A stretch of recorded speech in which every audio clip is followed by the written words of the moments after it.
ಭಾಷೆ? ಅಲ್ಲ ನಿಲ್ಸೋ ನಿಲ್ಸೋ ನಮ್ಮನಿಗ ಕೂತ್ಕೊಳ್ಳೋ ಬರುವೆ ನೀನು.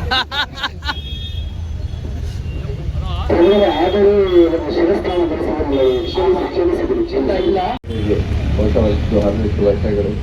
ಇವತ್ತು ದಿನ ನಾವು ನ್ಯಾಷನಲ್ ರೋಡ್ ಸೇಫ್ಟಿ ಮಂತ್ ಚಾಲನೆ ಮಾಡಿದ್ದೀವಿ. ಅದಕ್ಕೋಸ್ಕರ ಒಂದು ಕೋರ್ಟ್ ಕಾಂಪ್ಲೆಕ್ಸಿಂದ ಜಾಥಾ ಮಾಡಿಕೊಂಡು ಈ ಜಾಗ ಬಂದಿದ್ದೀವಿ. ಕಳೆದ 1 ತಿಂಗಳಿಂದ ನಾವು ತುಂಬ ಸ್ಟ್ರಿಕ್ಟ್ ಆಗಿ ಟ್ರಾಫಿಕ್ ರೂಲ್ಸ್ ಇಂಪ್ಲಿಮೆಂಟೇಷನ್ಗೋಸ್ಕರ ಒಂದು ದೊಡ್ಡ ಅಭಿಯಾನ ಮಾಡಿ ಹೆಚ್ಚಿನ ಸಂಖ್ಯೆಯಲ್ಲಿ ಫೈನ್ ಕೂಡ ಮಾಡಿದ್ದೀವಿ. ಮತ್ತು ತಮ್ಮೆಲ್ಲರಿಂದ ಕೂಡ ತುಂಬ ಸಹಕಾರ ಸಿಕ್ಕಿದೆ ನಮಗೆ. ಆಲ್ಮೋಸ್ಟ್ 80-90% ಜನ ಹೆಲ್ಮೆಟ್ ಹಾಕೊಂಡು ಎಲ್ಲ ಟ್ರಾಫಿಕ್ ರೂಲ್ಸ್ ಅದರ ಕೂಡ ಫಾಲೋ ಮಾಡ್ತಾ ಇದ್ದಾರೆ. ಇದಾದಮೇಲೆ ಕೂಡ ಆಕ್ಸಿಡೆಂಟ್ಸ್ದು ಸಂಖ್ಯೆ ಕೂಡ ಪ್ರತಿದಿನ ಜಾಸ್ತಿ ಇನ್ಕ್ರೀಸ್ ಆಗ್ತಾ ಇದೆ. ತಮ್ಮೆಲ್ಲರ ಜೊತೆ ನಾನು ಅದೇ ಮನವಿ ಮಾಡ್ತೀನಿ, ದಯವಿಟ್ಟು ಎಲ್ಲ ಟ್ರಾಫಿಕ್ ರೂಲ್ಸ್ದು ಪಾಲನೆ ಮಾಡಿ. ಟ್ರಾಫಿಕ್ ರೂಲ್ಸ್ದು ನಾವು ಪಾಲನೆ ಮಾಡ್ತೀವಿ, ಅದು ಎಲ್ಲ ನಮ್ಮ ಸುರಕ್ಷೆಗಾಗಿದೆ. ದಯವಿಟ್ಟು ಯಾರು ಪೊಲೀಸ್ದು ಭಯದಿಂದ ಅಥವಾ ಪೊಲೀಸ್ದು ಬಲವಂತದಿಂದ ಟ್ರಾಫಿಕ್ ರೂಲ್ಸ್ದು ಪಾಲನೆ ಮಾಡ್ತಾ ಇದ್ದಾರೆ, ಈ ಥರ ಆಗಬಾರ್ದು. ಅದು ತಮ್ಮೆಲ್ಲರಿಗೆ ಅರ್ಥ ಆಗಬೇಕು, ತಮ್ಮ ಸುರಕ್ಷೆಗಾಗಿದೆ ಎಲ್ಲ ಟ್ರಾಫಿಕ್ ರೂಲ್ಸ್. ನನಗೆ ನಂಬಿಕೆ ಇದೆ ಹೇಗೆ ತಮ್ಮೆಲ್ಲರಿಂದ ಏನು ಸಹಕಾರ ಸಿಗ್ತಾ ಇದೆ ಅದು ಕಂಟಿನ್ಯೂಸ್ ಆಗಿ ಇದೇ ಥರ ನಮಗೆ ಸಹಕಾರ ಸಿಗುತ್ತೆ. ಮತ್ತೆ ಕೂಡ ತುಂಬ ಧನ್ಯವಾದಗಳು. Thank you. ಸಂಪೂರ್ಣ ಮಾಸವನ್ನು ನಾವು ವಿಶೇಷವಾಗಿ ಜನರ ಸುರಕ್ಷತೆಯ ದೃಷ್ಟಿಯಿಂದ ರಾಷ್ಟ್ರೀಯ ರಸ್ತೆ ಸುರಕ್ಷತಾ ಮಾಸ ಅಂಥೇಳಿ ಆಚರಿಸ್ತಾ ಬರ್ತಾ ಇದ್ದೇವೆ. ಅದರ ಭಾಗವಾಗಿ ಇವತ್ತು ಚಿಕ್ಕಬಳ್ಳಾಪುರ ಜಿಲ್ಲೆಯಾದ್ಯಂತ ಎಲ್ಲ ಪಟ್ಟಣಗಳಲ್ಲಿ, ಗ್ರಾಮೀಣ ಭಾಗಗಳಲ್ಲಿ ಎಲ್ಲೆಲ್ಲಿ ಅತಿ ಹೆಚ್ಚು ಅಪಘಾತಗಳು ಸಂಭವಿಸ್ತವೆಯೋ, ಜನವಸತಿ ಪ್ರದೇಶ ಇದೆಯೋ ಅಲ್ಲೆಲ್ಲ ಕೂಡ ಕಾನೂನು ಸೇವೆಗಳ ಪ್ರಾಧಿಕಾರ, ಜಿಲ್ಲಾಡಳಿತ, ಪೊಲೀಸ್ ಇಲಾಖೆ, ಶಿಕ್ಷಣ ಇಲಾಖೆ, ಹೀಗೆ ಹಲವು ಇಲಾಖೆಗಳ ಎಲ್ಲರ ಸಹಯೋಗದಲ್ಲಿ ಈ ಅರಿವು ಮೂಡಿಸುವ ಕಾರ್ಯಕ್ರಮವನ್ನು ನಾವು ಆಚರಿಸ್ತಾ ಇದ್ದೇವೆ. ಅತ್ಯಂತ ಆತಂಕದ ಸಂಗತಿ ಅಂತಂದರೆ ಬೋರ್ಡ್ನಲ್ಲಿ ನಾವು ನೋಡ್ಬೋದು, ಕಳೆದ ವರ್ಷ ಸುಮಾರು 900 ಜೀವಗಳನ್ನು ನಾವು ಜಿಲ್ಲೆಯಲ್ಲಿ ರಸ್ತೆ ಅಪಘಾತಗಳಲ್ಲಿ ಕಳ್ಕೊಂಡಿದ್ದೇವೆ. ನಮಗೆ ಗೊತ್ತಿಲ್ಲ ಆ ಕುಟುಂಬಗಳ ವೇದನೆ, ಆ ಕುಟುಂಬಗಳ ಆಧಾರ ಸ್ತಂಭಕ್ಕೆ ಆಗಿರುವಂಥ ನೋವು, ಆ ಒಂದು ನೋವನ್ನು ತಡ್ಕೊಂಡು ಆ ಕುಟುಂಬಗಳನ್ನು ನಡೆಸೋದಕ್ಕೆ ಉಳಿದಿರ್ತಕ್ಕಂಥವ್ರು ಪಡ್ತಾ ಇರ್ತಕ್ಕಂಥ ಕಷ್ಟ, ಇವೆಲ್ಲವೂ ಕೂಡ ಬಹಳ ಸಮಸ್ಯಾತ್ಮಕ ವಿಷಯಗಳು. ಹಾಗಾಗಿ ಈಗಾಗಲೇ ಸರ್ ಹೇಳಿದಂತೆ ಇಡೀ ದೇಶದಲ್ಲಿ ಅತಿ ಹೆಚ್ಚು ಮರಣವನ್ನು ಹೊಂದ್ತಾ ಇರ್ತಕ್ಕಂಥದ್ದು ರಸ್ತೆಯ ಅಪಘಾತದಲ್ಲಿ. ಅದು ಯಾವುದೇ ರೋಗದಿಂದಲ್ಲ, ರಸ್ತೆ ಅಪಘಾತದಲ್ಲಿ. ಹಾಗಾಗಿ ನಮ್ಮೆಲ್ಲರ ಸಾಮೂಹಿಕ ಜವಾಬ್ದಾರಿ ಇದೆ ಈ ಅಪಘಾತಗಳನ್ನು ತಡೀಲಿಕ್ಕೆ ಹೇಗೆ ಅರಿವನ್ನು ಮೂಡಿಸಬೇಕು ಅಂತೇಳಿ. ದ್ವಿಚಕ್ರ ವಾಹನ ಸವಾರರು ಅತಿ ಹೆಚ್ಚು ಜನ ಈ ಒಂದು ಅಪಘಾತಗಳಲ್ಲಿ ಮರಣ ಹೊಂದ್ತಾ ಇರ್ತಕ್ಕಂಥದ್ದು ತಮ್ಮ ಹೆಲ್ಮೆಟ್ಗಳನ್ನು ಧರಿಸದೇ ಇರ್ತಕ್ಕಂಥದ್ದು ಅನ್ನೋದು ನಮಗೆಲ್ಲರಿಗೂ ಕೂಡ ಸಾಮಾನ್ಯ ಜ್ಞಾನದಿಂದ ತಿಳಿದಿರ್ತಕ್ಕಂಥ ವಿಷಯ. ಸೊ ದ್ವಿಚಕ್ರ ವಾಹನದ ಚಾಲಕರು ಕಡ್ಡಾಯವಾಗಿ ಹೆಲ್ಮೆಟ್ಗಳನ್ನು ಧರಿಸಬೇಕು. 4 ಚಕ್ರದ ವಾಹನದ ಲಘು ವಾಹನಗಳು ಅಥವಾ ವಾಹನಗಳಲ್ಲಿ ಚಲಿಸುವಂಥವರು ಸೀಟ್ ಬೆಲ್ಟ್ಗಳನ್ನು ಹಾಕ್ಕೊಳ್ಬೇಕು. ಒಂದು ಅಂದಾಜು ಅಂಕಿಅಂಶಗಳ ಪ್ರಕಾರ 90% ಮರಣವನ್ನು ನಾವು ತಡಿಬೋದು ಈ ಒಂದು 2 ಸೀಟ್ ಬೆಲ್ಟ್ ಮತ್ತು ಹೆಲ್ಮೆಟ್ ಇವೆರಡನ್ನು ಧರಿಸೋದ್ರ ಮೂಲಕ. ಹಾಗಾಗಿ ಈ ಅರಿವು ಪ್ರತಿ ಮನೆಗೆ ತಲುಪಬೇಕಾಗ್ತದೆ. ಎಲ್ಲ ವಾಹನ ಸವಾರರು, ಅದು ದ್ವಿಚಕ್ರ ವಾಹನ ಇರಲಿ, ತ್ರಿಚಕ್ರ ವಾಹನ ಇರಲಿ ಅಥವಾ ಲಘು ವಾಹನಗಳಿರಲಿ, ಎಲ್ಲರೂ ಕೂಡ ಅದನ್ನು ಅಳವಡಿಸ್ಕೊಳ್ಬೇಕು ಅಂತ ಹೇಳ್ತಾ, ಮತ್ತೊಮ್ಮೆ ಎಲ್ಲ ಸಂಘ ಸಂಸ್ಥೆಗಳು ಈ ಒಂದು ಕಾರ್ಯಕ್ಕೆ ಕೈ ಜೋಡಿಸಿದ್ದಾರೆ.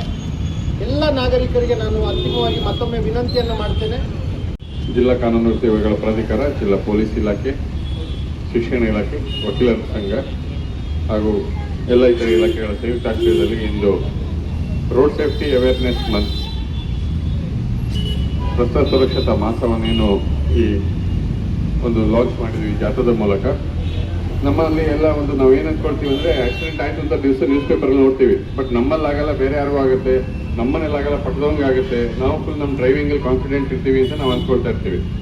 ಆಕ್ಸಿಡೆಂಟ್ ನಮ್ಮ ಕೈಯಲ್ಲಿರುವ ಅಥವಾ ನಮ್ಮಲ್ಲಾಗುವ ಒಂದು ಸ್ಪ್ಲಿಟ್ ಸೆಕೆಂಡ್, 1 ಸೆಕೆಂಡ್ನಲ್ಲಿ ಆಗುವ ತೊಂದರೆಗಳಿಂದ, ಅಥವಾ ನಾವು ಎಷ್ಟೇ ಸರಿ ಇದ್ರೂ ಮುಂದಿನಿಂದ ಬರುವವರು ಇರ್ಬೋದು, ಹಿಂದಿನಿಂದ ಬರುವವರ 1 ಸೆಕೆಂಡಿಂದ ಆಗುವ ತೊಂದರೆಗಳಿಂದನೂ ಅಪಘಾತಗಳಾಗುತ್ತೆ. ಕೆಲವೊಂದು ಮೈನರ್ ಅಪಘಾತಗಳು ನಾವೆಲ್ಲ ರೋಡಲ್ಲಿ ಮಾಡ್ಕೊಂಡಿರ್ತೀವಿ. ಆದರೆ ಅದೊಂದು ಹೆಲ್ಮೆಟ್ ಹಾಕೋದ್ರಿಂದ ನಮ್ಮ ಸ್ಪೈನ್ ಮತ್ತು ನಮ್ಮ ಸ್ಕಲ್ ಉಳಿಯೋದ್ರಿಂದ ಸಣ್ಣ ಪುಟ್ಟ ಗಾಯಗಳಾದ್ರೂ ನಾವು ಅದರಿಂದ ಗುಣ ಬರ್ಬೋದು. ಅದೇ ಹೆಲ್ಮೆಟ್ ಹಾಕಲಿಲ್ಲ ಅಂದರೆ ಆ ಗಾಯದಿಂದ ಆಮೇಲೆ ನಮ್ಮ ಸ್ಪೈನಿಗೆ ಅಥವಾ ನಮ್ಮ ಸ್ಕಲ್ಲಿಗೆ ಏನಾದರೂ ಇಂಜುರಿ ಆದರೆ ನಾವು ಲೈಫ್ ಲಾಂಗ್ ಒಂದು ಬೆಡ್ ರಿಡನ್ ಆಗಿರಬೇಕು ಅಥವಾ ತೀರ್ಕೊಳ್ಳೋದಾಗಬೇಕಾಗುತ್ತೆ. ಒಂದು ಕಡೆಗೆ ಇಷ್ಟು ಅಧಿಕಾರದ ಮೂಲಕ ನಾವು ಈ ತರ ಕಂಪಲ್ಸರಿ ಮಾಡ್ತಾ ಇರ್ತೀವಿ, ಈ ತರ ಜಾಥಾ ಮಾಡ್ತೀವಿ, ಪೊಲೀಸ್ ಇಲಾಖೆ ಫೈನ್ ಹಾಕ್ತಾ ಇರ್ತೇವೆ. ನಮ್ಮ ಎಲ್ಲರ ಭಯ ಒಳಗಾಗ್ತೇವೆ. ತಮ್ಮೊಳಗೇನೆ ಒಂದು ಚೇಂಜಸ್ ಬರ್ಬೇಕಾಗತ್ತೆ. ಒಂದು ಪಾಸಿಟಿವ್ ಲಕ್ಷಣ ಏನಂದ್ರೆ ನಮ್ಮ ಎಲ್ಲ ವರದಿಗಾರರು ಅವ್ರನ್ನೇ ಇವಾಗ ಕಡ್ಡಾಯವಾಗಿ ಎಲ್ಲ ಹೆಲ್ಮೆಟ್ ಅನ್ನು ತೆಗೆದುಕೊಂಡು ಬರೋದು ನೋಡ್ತಾ ಇದೀವಿ. ಅವರು ಓಡಾಡ್ಬೇಕಾದ್ರೆ ಹಾಕೊಂಡು ಹೋಗ್ತಾ ಇದ್ದಾರೆ. ಎಲ್ಲ ನಮ್ಮ ಒಳಗಕ್ಕೆ ನಾವು ಹೇಳ್ತಾ ಇರೋದ್ರಿಂದ ಇದನ್ನೊಂದು ನಮ್ಮ ವೇ ಆಫ್ ಲೈಫ್, ಇದೊಂದು ಸುಮ್ಮನೆ ಯಾರು ಹೇಳ್ತಿದ್ದಾರೆ ಅಂತ ನಾವು ಮಾಡೋದಲ್ಲದೆ ನಮ್ಮ ಜೀವನ ಶೈಲಿಯಲ್ಲೇನೆ. ಹೇಗೆ ನಾವು ಡೈಲಿ ಹಲ್ಲುಜ್ತೀವಿ, ಸ್ನಾನ ಮಾಡ್ತೀವಿ, ಹಾಗೆ ಗಾಡಿ ಹತ್ಬೇಕಾದ್ರೆ ಹೆಲ್ಮೆಟ್ ಹಾಕೊಳ್ಳೋದು ನಮ್ಮ ಜೀವನ ಶೈಲಿ ಆಗಬೇಕು. ಈ ಥರ ಮಾಡೋದ್ರಿಂದ ನಮ್ಮ ಅಪಘಾತಗಳನ್ನ ಕಡಿಮೆ ಮಾಡೋಣ ಅಂತ ಹೇಳ್ತಾ ಎಲ್ರಿಗೂ ಹೊಸ ವರ್ಷದ ಶುಭಾಶಯಗಳನ್ನು ಹೇಳ್ತಾ ಹಮ್ಕೋಬೇಕು ಅಂತ ಹೇಳಿ ನಲ್ಸಾ ಮತ್ತು ನಮ್ಮ ಕರ್ನಾಟಕ ಸ್ಟೇಟ್ ಲೀಗಲ್ ಸರ್ವಿಸಸ್ ಅಥಾರಿಟಿಯವರು ಕೊಟ್ಟಿರೋ ನಿರ್ದೇಶನದ ಮೇರೆಗೆ ತುಮಕೂರು ಜಿಲ್ಲಾ ನ್ಯಾಯಾಂಗ, ಜಿಲ್ಲಾ ಕಾನೂನು ಸೇವಾ ಪ್ರಾಧಿಕಾರ, ಜಿಲ್ಲಾ ಆಡಳಿತ, ಪೊಲೀಸ್, RTO ಎಲ್ಲ ಇಲಾಖೆಗಳು ಸೇರಿ ನಾವು ಇವತ್ತಿನ ದಿನ ಈ ಒಂದು ಕಾರ್ಯಕ್ರಮವನ್ನು ಮಾಡ್ತಾ ಇದ್ದೀವಿ.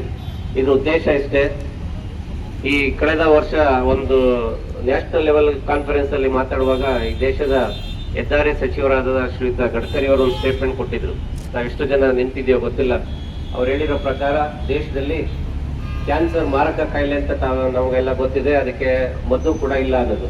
ಆದ್ರೆ ಆ ಕ್ಯಾನ್ಸರ್ನಿಂದ ಸಾಯೋಕ್ಕಿಂತ ಹೆಚ್ಚಿನ ಜನ ಆಕ್ಸಿಡೆಂಟ್ ಅಲ್ಲಿ ತೀರ್ಕೊತಾ ಇದ್ದಾರೆ. So that was the concern of is minister. ಆ ಕಾರಣದಿಂದ ನಾವು ಇವತ್ತಿನ ದಿನ ಈ ಕಾರ್ಯಕ್ರಮ ಮಾಡ್ತಾ ಇದ್ದೀವಿ.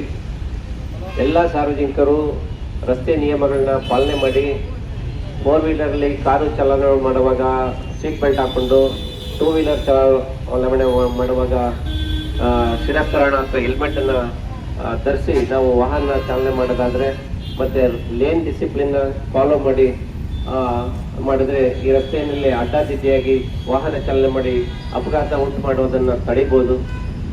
ಆ ಕಾರಣದಿಂದ ಪ್ರತಿಯೊಬ್ಬರು ಕೂಡ ರಸ್ತೆ ನಿಯಮಗಳನ್ನ ಪಾಲಿಸಿ, ನಿಮ್ಮ ಜೀವಗಳು ಅಮೂಲ್ಯ, ಅದನ್ನ ಜೀವನ ರಕ್ಷಣೆ ಮಾಡ್ಕೊಳ್ಳಿ. ಅದು ಬೇರೆ ಯಾರಿಗೂ ಅಲ್ಲ. ಈ ಯಮಧರ್ಮರಾಯರು ಹೇಳಿದಾಗೆ ಅಧಿಕಾರಿಗಳಿಗೆ ಭಯಪಟ್ಟು ಅಥವಾ ನಾವೆಲ್ಲ ಇಲ್ಲಿಗೆ ಹೇಳ್ತಾ ಇದೀವಿ ದಂಡ ಹಾಕ್ತಾರೆ ಅನ್ನೋದಲ್ಲ. ನಿಮ್ಮ ಸುಖ ಸಂಸಾರಕ್ಕೋಸ್ಕರ, ನೆಮ್ಮದಿಯ ಜೀವನವನ್ನು ಸಾಗಿಸ್ಲಿಕ್ಕೋಸ್ಕರ ನೀವೆಲ್ಲ ರಸ್ತೆ ನಿಯಮಗಳನ್ನ ಪಾಲನೆ ಮಾಡಿ. ಅದರಿಂದ ನೀವಷ್ಟೇ ಸುಖವಾದಂಥ ಪ್ರಯಾಣ ಮಾಡೋದಿಲ್ಲ, ನಿಮ್ಮ ಸಹ ಪ್ರಯಾಣಿಕರ ಪ್ರಯಾಣಕ್ಕೂ ಕೂಡ ಯಾವುದೇ ಅಡ್ಡಿ ಆತಂಕಗಳಿಂದಲೇ ಅವರು ಕೂಡ ಒಂದು ನೆಮ್ಮದಿಯಾದಂಥ ಟ್ರಾವೆಲ್ನ ಮಾಡಿ ಮನೆ ಸೇರ್ಬೋದು. ಇದರಿಂದ ಅಮಾಯಕ ಜೀವಗಳು ಬಲಿತಾ ಇರೋದಕ್ಕೆ ಕಾರಣ ಅದನ್ನು ನಾವು ತಡೆಗಟ್ಟಬಹುದು ಅಂತ ಹೇಳ್ತಾ ನಾವೆಲ್ಲರೂ ಹೆಚ್ಚಿನ ಸಂಖ್ಯೆಯಲ್ಲಿ ಸಾರ್ವಜನಿಕ ಅವರಲ್ಲಿ ಈ ಮಾನವನಿಗೆ ಹಾಕಿ ಬಿಡುವುದು ಪ್ರಾಶ ಹಾಕಿ ಮಾನವನಿಗೆ ಹಾಕಿ ಬಿಡುವ. ಹಾಕಿ ಏ ಬಾಲಕ ಬಾ ಇಲ್ಲಿ. ಈ ಬಾಲಕನು ಶಿರಸ್ತ್ರಾಣವನ್ನು ಧರಿಸಿ ಸಂಚರಿಸುತ್ತಿರುವನಂತೆ. ಇವನು ಇನ್ನೊಂದಷ್ಟು ದಿನ ಈ ಭೂಲೋಕದಲ್ಲೇ ಬಿಟ್ಟು ಬಿಡುವ. ಇರಲಿ ಸರಿ ಮಾನವ. ಹಾಗಾದರೆ ಆ ಮಾನವನ ಕಥೆ ಅವರಿಗೆ ಒಂದು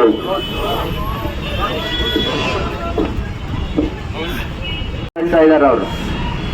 ಈ ಕಡೆ ಏ ಮಾನವ ಬಾ ಇಲ್ಲಿ. ಇವನಿಗೆ ಯಮಪಾಶವನ್ನೇ ಹಾಕೋಣ. ಇವನಿಗೆ ಆಯುಸ್ಸು ಮುಗಿದಿದೆ. ಒಂದು ಬಾರಿ ಖಚಿತಪಡಿಸಿಕೊಳ್ಳಿದೆ.